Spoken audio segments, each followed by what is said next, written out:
25 janvier 1945. Sur ordre d'Adolf Hitler, Küstrin est transformée en ville-forteresse, ce qui signifiait qu'elle devait être défendue jusqu'au dernier homme et la dernière balle. La peine pour toute retraite était la mort. C'est ici, à seulement 70 km de la capitale allemande, que se déroulerait le prélude à la bataille de Berlin. Mais avant d'analyser cette bataille oubliée, remettons-nous brièvement dans le contexte. Contexte préalable.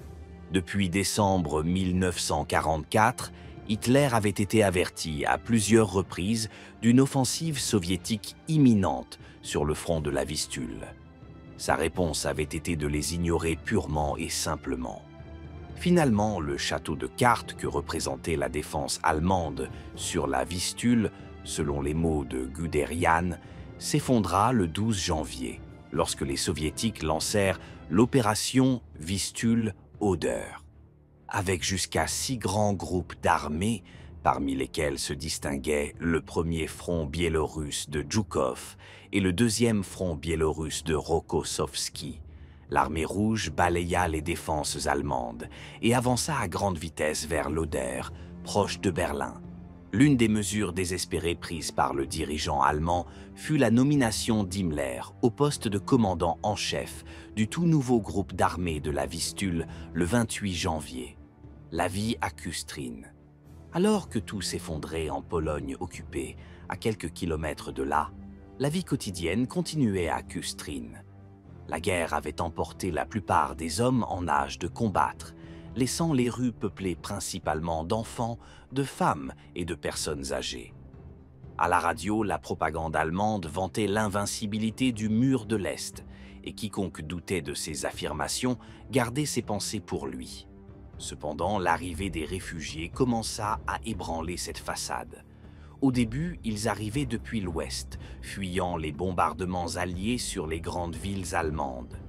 Pour la plupart, Küstrin n'était qu'une étape vers d'autres destinations. Mais tout changea lorsque le flux s'inversa et que des réfugiés commencèrent à affluer depuis l'est. L'arrivée des réfugiés. La première vague était composée de hauts responsables du Parti national-socialiste et de leurs familles. Ils furent suivis par des civils utilisant tous les moyens de transport disponibles, apportant avec eux des récits inquiétants sur l'avancée soviétique et les retraites de la Wehrmacht. Peu à peu, la nervosité gagna la population, un sentiment amplifié lorsque, le 24 janvier, le bataillon local de la Volkssturm, principalement constitué d'adolescents et d'hommes trop âgés ou inaptes au service militaire, fut mobilisé. Il n'y avait plus de doute, quelque chose de terrible se produisait à quelques kilomètres seulement, à l'est, la forteresse Küstrin. Le 25 janvier, un ordre du Führer déclara officiellement Küstrin comme une forteresse, avec le général Adolf Regener à sa tête. Cependant, le titre de forteresse de Küstrin était presque risible. La ville disposait de quelques unités de génie et d'artillerie, ainsi que de troupes d'infanterie constituées de recrues inexpérimentées ou de soldats convalescents. Les défenses étaient insignifiantes. La plupart des installations avaient été négligées ou détruites au fil des années. De plus, le sol gelé rendait impossible l'excavation de tranchées ou de fossés. Les rapports indiquaient que les Soviétiques n'étaient qu'à 70 km de là et pouvaient arriver d'un moment à l'autre. Dans les derniers jours de janvier, la garnison de Küstrin commença à s'étoffer avec l'arrivée de diverses petites unités. Les défenses anti-chars furent renforcées par l'installation de quelques tourelles de chars Panther, équipées de canons de 75 mm, intégrés à des points stratégiques le long des voies d'attaque potentielles. Ainsi, Küstrin se préparait à affronter un assaut inévitable, symbolisant l'un des derniers remparts avant la chute de Berlin. De manière surprenante, seuls quelques soldats d'infanterie accompagnaient les blindés, et les forces allemandes commencèrent rapidement à éliminer les assaillants soviétiques à l'aide de Panzerfaust ou de bombes adhésives. Au final, presque tous les blindés soviétiques, en tête de l'attaque, furent détruits. Zhukov avait atteint l'Oder, mais le maréchal soviétique se retrouva confronté à plusieurs obstacles. Sa première tâche consistait à établir des têtes de pont sur la rive occidentale du fleuve. Peu à peu, il réussit à installer des positions à Kinitz, à environ 20 km au nord de Kustrin, ainsi qu'au sud de la ville, à Göritz.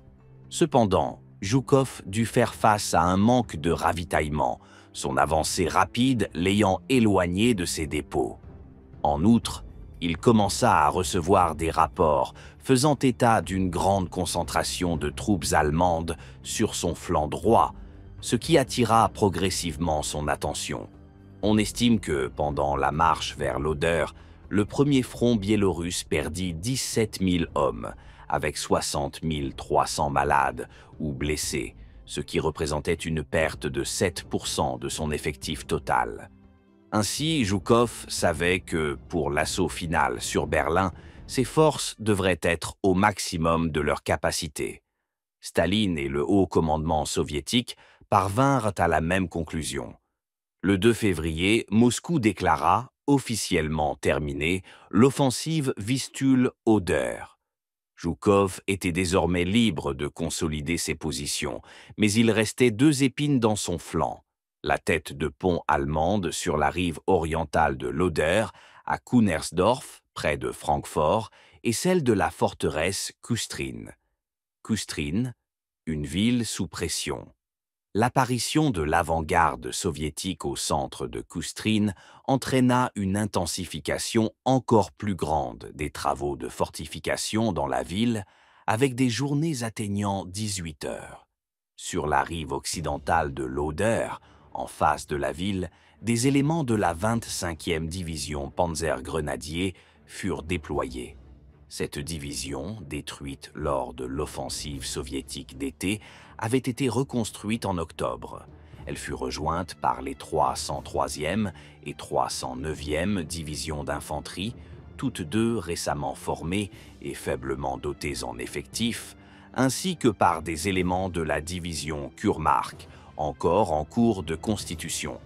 Pendant que certains civils commençaient à fuir Kustrin vers l'ouest, en direction de Berlin, d'autres troupes allemandes traversaient l'Oder pour rejoindre la ville. Un officier allemand à Kustrin fit le commentaire suivant. « C'était désolant de voir des jeunes de 12 ou 13 ans participer à la défense de la ville. Nous n'avions plus d'hommes pour combattre et utilisions désormais des enfants. Cette guerre ne pouvait sûrement pas durer encore longtemps. » Escarmouches et changement de commandement. Bien que l'attaque surprise des blindés soviétiques sur la ville ait échoué, les Russes continuaient à tester les défenses allemandes. Le matin du 1er février, une unité soviétique parvint à prendre une usine à l'extrémité nord-ouest de la ville, annihilant une force combinée hongroise Volkssturm qui l'occupait. Ce même jour, Regener fut remplacé par le général de division SS Heinz Reinfarth, malgré l'opposition de l'armée. Le choix de Reinfarth était politique, car il avait peu d'expérience en commandement au combat. Cependant, Himmler, alors commandant du groupe d'armée de la Vistule, voulait qu'un des siens défende la ville. Reinfarth fut donc choisi à la place d'un officier expérimenté de l'armée. Dans ses mémoires, Guderian écrivit que Reinfarth était un bon policier, mais pas un bon général. Poursuite des combats autour de Kustrin. Bien que les forces soviétiques impliquées dans les combats à Kustrin fussent encore relativement faibles, Zhukov ordonna à Tchouikov de maintenir une pression maximale sur la garnison. Tchouikov lança donc une attaque sur le secteur sud de la ville, qui fut repoussée avec la perte de plusieurs blindés. Encouragé par ce succès, Reinfarth ordonna une contre-attaque pour reprendre la zone de Warnik, à l'est de Kustrin. L'attaque fut un échec cuisant face à l'intense feu soviétique, infligeant de lourdes pertes aux Allemands. Le 3 février, une attaque russe parvint à gagner quelques mètres en périphérie de Kustrin, mais les Allemands tinrent bon. Le dégel qui suivit la tempête de neige de janvier continuait à entraver les mouvements des troupes. Malgré cela, quelques jours plus tard, Zhukov réussit à couper la route d'approvisionnement sur la rive ouest de l'Oder, isolant ainsi la zone de Kustrin. Cependant, ce succès fut de courte durée. L'arrivée opportune de la 21e division Panzer du colonel Solenkopf permit d'ouvrir un étroit corridor, offrant à nouveau à Kustrin une échappatoire vers l'ouest. Routine et analyse tactique. À la fin de la première semaine de février, une routine s'établit entre les deux camps. Les Soviétiques bombardaient la ville autour de midi et multipliaient les attaques sporadiques, tandis que la garnison renforçait ses défenses entre les bombardements. Le général Tchouikov fit le constat suivant. La citadelle de Kustrin se situait sur une île formée par les rivières Oder et Wart. Au printemps, les inondations submergeaient tous les accès à l'île, ne laissant comme seul lien avec la citadelle que des digues et des routes reliant Berlin, Francfort, Posen et Stettin. Les défenseurs ennemis avaient fortifié ces voies avec des structures défensives telles que des abris souterrains, des blockhaus, des tranchées, des barbelés et des champs de mines. Ainsi, nous ne pouvions pas déployer de grandes forces sur ces digues étroites, car le passage était limité même pour un seul blindé.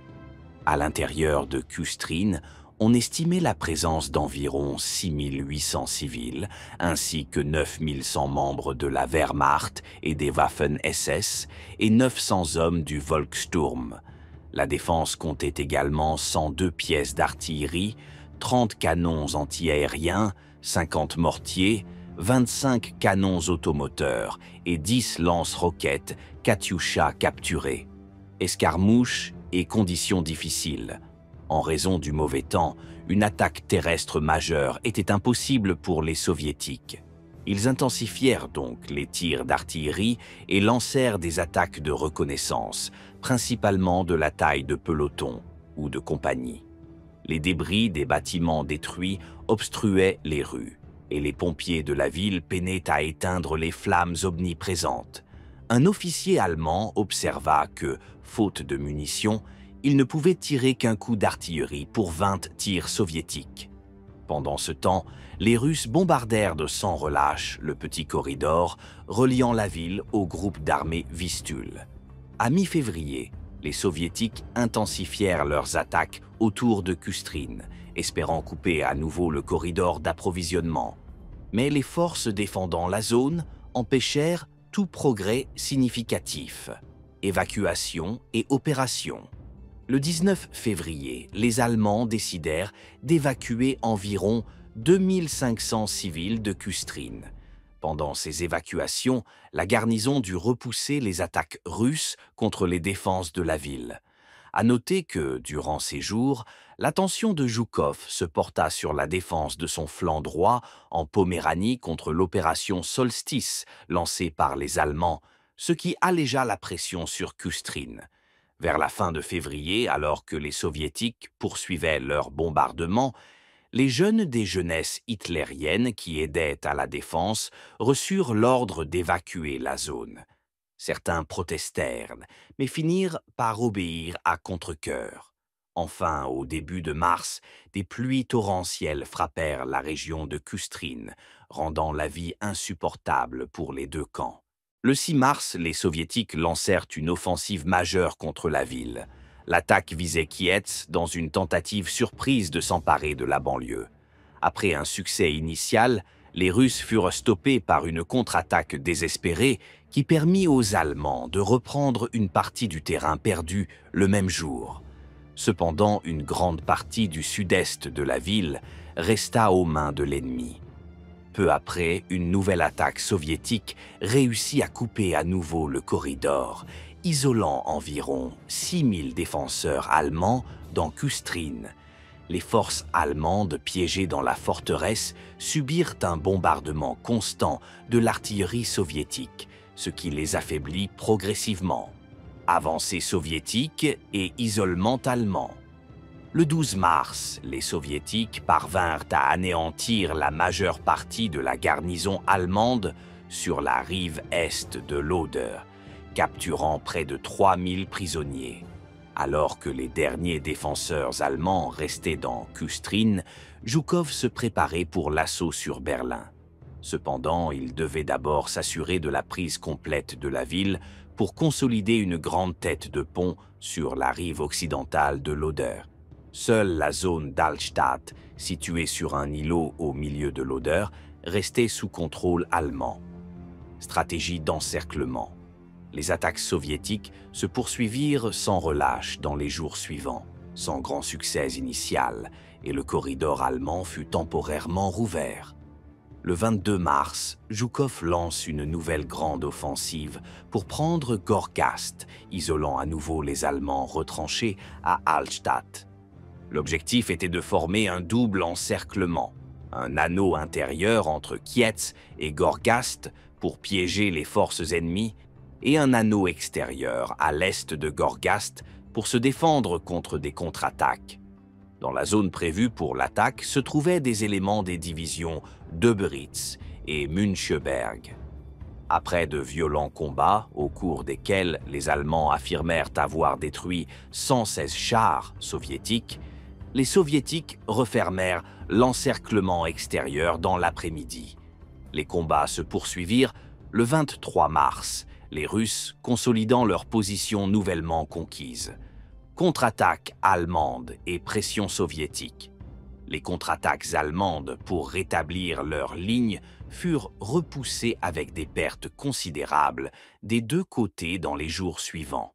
Les pertes augmentèrent parmi ce qui restait de la garnison de Kustrin, alors que l'artillerie rouge continuait de pilonner la vieille ville et l'îlot de l'Oder.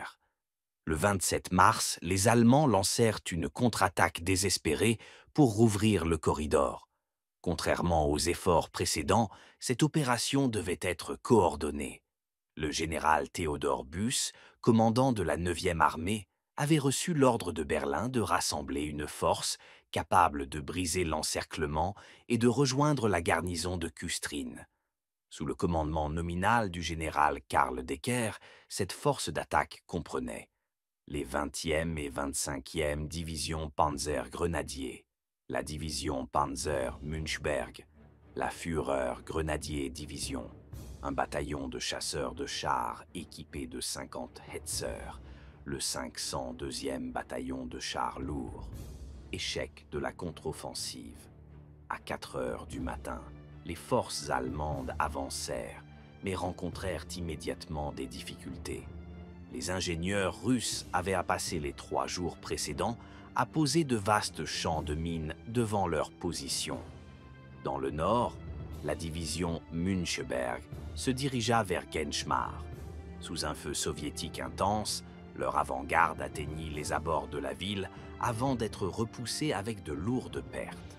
La force centrale, composée de la Führer Grenadier Division et de la 20e division Panzer Grenadier, réussit à percer les lignes soviétiques et avança vers les forces allemandes piégées sur la rive occidentale de l'Oder.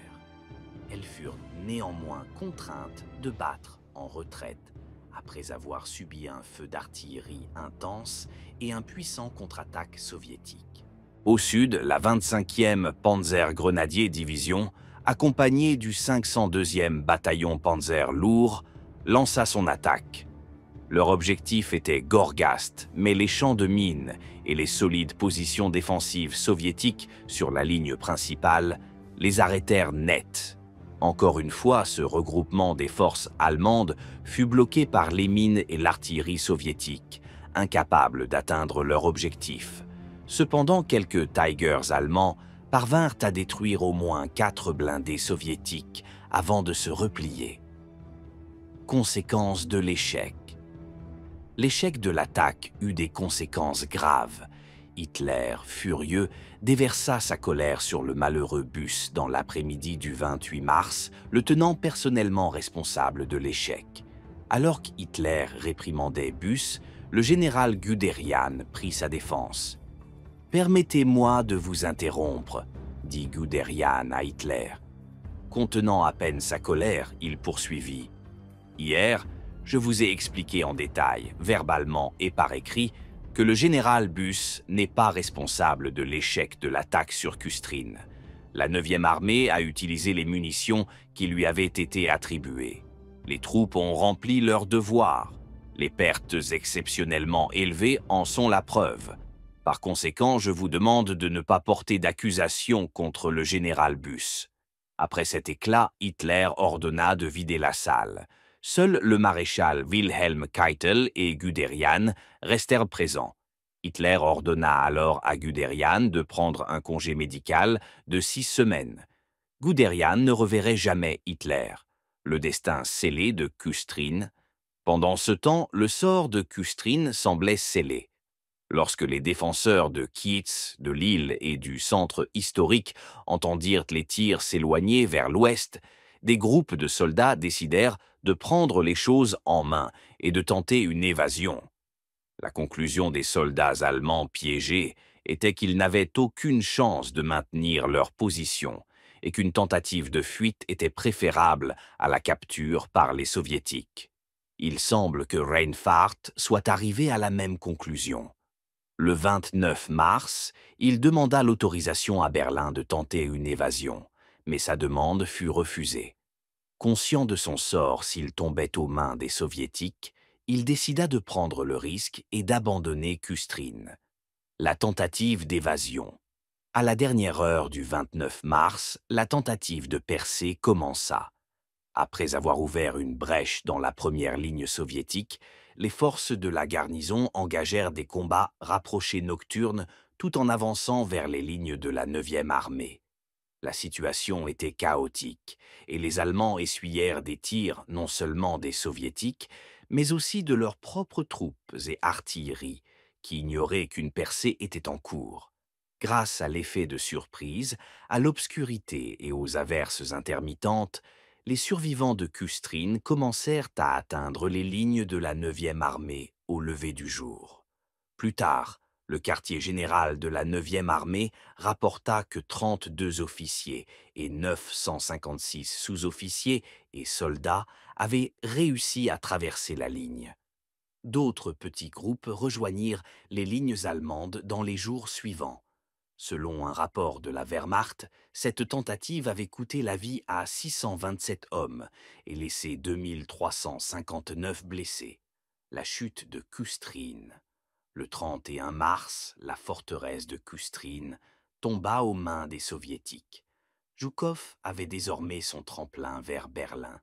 Les survivants de l'évasion se trouvaient désormais dans une sorte de limbe. Isolés, ils furent interrogés, ignorant s'ils seraient fusillés ou pendus pour avoir désobéi à un ordre du Führer, ou simplement relâchés. Cependant, l'Allemagne s'effondrait, et finalement, ils furent envoyés dans d'autres unités improvisées, formées pour tenter de stopper l'imminente offensive que Zhukov s'apprêtait à lancer. Après la guerre, le territoire allemand à l'est de l'Oder, y compris la région de Custrin, fut cédé à la Pologne. Une partie de la ville fut reconstruite et porte aujourd'hui le nom de Kostrzyn. La majeure partie de l'Altstad fut détruite et ne fut jamais reconstruite. Le seul bruit dans cette zone est le sifflement inquiétant du vent qui souffle à travers les ruines squelettiques des maisons et des bâtiments détruits. C'est pourquoi, aujourd'hui, on l'appelle la Pompéi des bords de l'Oder. Et vous, qu'en pensez-vous? Comment avez-vous trouvé ce prélude à la bataille de Berlin? Je vous laisse dans la description le programme avec Carlos Caballero sur le front de l'Est en 1945 pour que vous puissiez continuer à analyser ces événements. Un salut à tous et on se retrouve dimanche prochain. À bientôt.